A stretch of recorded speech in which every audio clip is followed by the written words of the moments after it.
اور جو کتاب میں نے اپنے رسول محمد صلی اللہ علیہ وآلہ وسلم پر نازل کی ہے، جو تمہاری کتاب یعنی تورات کو سچا کہتی ہے، اس پر ایمان لاؤ اور اس سے منکر اول نہ بنو،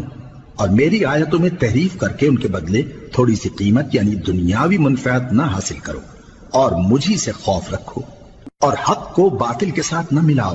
اور سچی بات کو جان بوجھ کر نہ چھپاؤ، اور نماز پڑھا کرو اور زکوٰۃ دیا کرو، اور اللہ کے آگے جھکنے والوں کے ساتھ جھکا کرو۔ یہ کیا عقل کی بات ہے کہ تم لوگوں کو نیکی کرنے کو کہتے ہو اور اپنے تئیں فراموش کیے دیتے ہو، حالانکہ تم اللہ کی کتاب بھی پڑھتے ہو؟ کیا تم سمجھتے نہیں؟ اور رنج و تکلیف میں صبر اور نماز سے مدد لیا کرو، اور بے شک نماز گراں ہے مگر ان لوگوں پر گراں نہیں جو عجز کرنے والے ہیں۔